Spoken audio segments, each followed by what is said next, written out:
نماز کے حوالے سے بڑی سستی ہوتی ہے کئی لوگوں کے اندر، وہ کہتے ہیں یار بڑا مشکل ہے، نہیں پڑھی جاتی. کوئی ایسا فارمولا، کوئی ایسا طریقہ کہ انسان نماز کی طرف لگ جائے، نماز کی عادت پڑ جائے؟ تھوڑا سا نماز کی اہمیت پہ میں چاہوں گا آپ روشنی ڈال دیں، کتنی ضروری ہے اور کیا طریقہ ہے کہ ہم لوگ نمازی بن جائیں. دیکھیں، نماز کا ذکر قرآن میں 700 دفعہ آیا ہے. لفظ صلاۃ تو 67 دفعہ ہے، لفظ صلاۃ 67 دفعہ ہے. ٹھیک ہے. لیکن نماز کا ذکر اور الفاظ کے ساتھ اگر ملایا جائے تو 700 دفعہ بنتا ہے. تو اتنا بڑا شہنشاہ 700 دفعہ ریمائنڈر دے اور پھر کوئی نہ پڑھے تو کتنا اس کے لیے وبال ہے. ہم نوکر کو بلائیں اور تھوڑا لیٹ ہو جائے تو ہمارا پارا چڑھ جاتا ہے.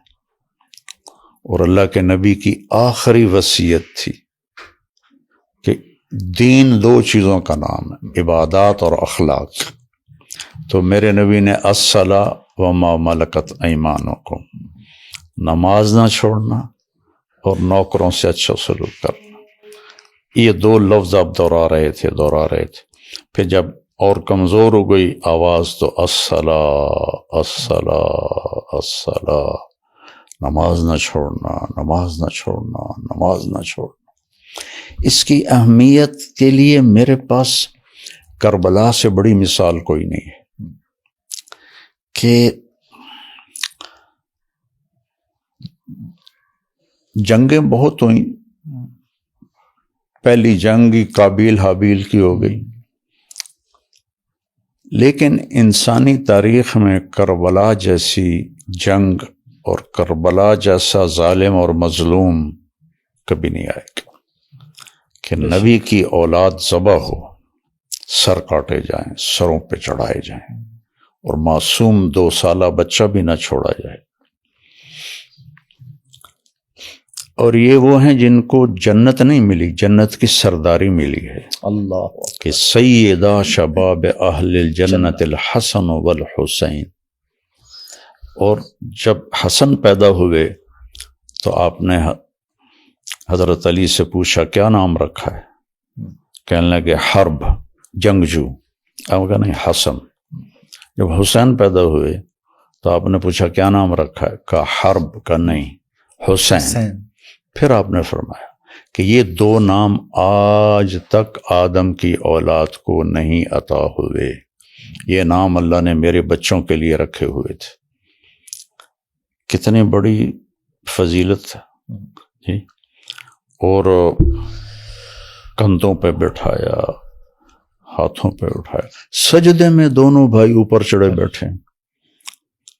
اور عبداللہ ابن مسعود نے ایسے سر اٹھا کے دیکھا، چونکہ سجدہ لمبا ہو گیا نا جی، تو انہوں نے دیکھا دونوں بھائی اوپر بیٹھے گٹمٹ کر رہے تھے.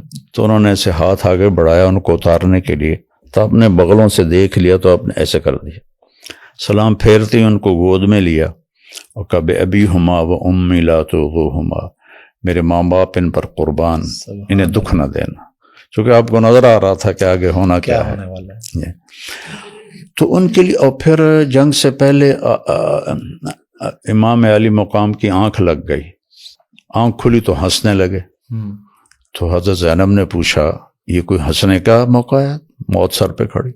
کہ اللہ کے نبی خواب میں آئے، فرما رہے ہیں بیٹا میں لینے کے لیے آ چکا ہوں، استقبالیہ جماعت اللہ کا رسول ہو. تو اب جب نماز کا وقت آیا تو موت سر پہ کھڑی ہے تو چھوڑ دیتے، نہ پڑھتے جی، کہ موقع ہی ایسا تھا. 72 ٹوٹل آدمی اور ظہر تک 15-20 شہید بھی ہو چکے ہیں. تو آپ نے زہیر کو اشارہ کیا. آپ کے 3 جھنڈے تھے، رائٹ سائڈ پہ زہیر بن القین، لیفٹ پر حبیب بن مظاہر اور درمیان میں عباس جو علمدار کے نام سے مشہور ہیں آپ کے بھائی. تو آپ نے زہیر کو اشارہ کیا کہ شمر سے کہو نماز پڑھنا دے. اللہ اکبر. اس سے بڑی مثال نماز کی اہمیت کی میں کیا پیش کروں. تو زہیر نے آگے بڑھ کر شمر سے کہا کہ تھوڑی دیر جنگ روکو، ہم نماز پڑھنا چاہتے. انہوں نے کہا ہم جنگ نہیں روکیں گے.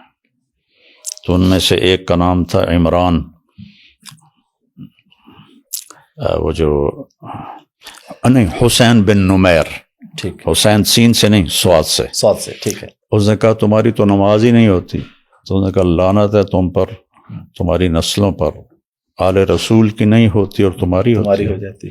تو انہوں نے آ کر عرض کیا جی جنگ تو نہیں روکے گی. کہا ٹھیک ہے، آدھے جنگ کرو آدھے نماز پڑھو. جب وہ نماز سے فارغ ہو، اب تم جنگ کرو، دوسرے نماز پڑھیں، اور عصر سے پہلے سارے شہید ہو گئے. تو لہذا سڈا پیر سانو چھڑا لے گا، یہ ڈھکوسلے ہیں. نماز کے بغیر تو دین قبول ہی نہیں. اگر گنجائش ہوتی تو بس یہ ایک اس موقع پہ ہوتی مثال ہے کہ یہاں مس کی جا سکتی تھی، نہیں کی تو مطلب ہے کوئی گنجائش نہیں ہے. پہلا حساب ہی نماز کا ہے. عبادات میں، معاملات میں پہلا حساب قاتل مقتول کا ہوگا. مقتول اپنا کٹا ہوا سر ہاتھ میں لے کے آئے گا ایسے، اور قاتل کے گریبان پہ ہاتھ ہوگا، اور اس کو کہے گا یا اللہ اس سے پوچھ اس نے مجھے کیوں قتل کیا. تو کوئی پناہ نہیں ملے گی اس کو. دو آدمیوں کو سب سے شدید عذاب ہونے والا ہے. ایک جس نے بے گناہ مسلمان کو قتل کیا، ایک جو سود کھاتا کھاتا مر گیا. اور عبادات میں سب سے پہلے نماز کا حساب ہوگا. تو اس لیے میری گزارش ہے ساری امت کو، اگر نہیں پڑھی جاتی تو ایک نماز پکڑ لیں کہ اے نہیں میں چھڑنی. ٹھیک ہے. اور ایک جمعہ عادت ڈالنے کے لیے. عادت ڈالنے کے. ٹھیک ہے. میں نے جس کو بھی یہ نسخہ بتایا وہ 5 وقت کا نمازی بن گیا. ماشاءاللہ مجھے اس بات کا پتہ تھا، اس لیے میں نے چاہا تھا کہ کیمرے کے سامنے لوگوں تک یہ بات پہنچے.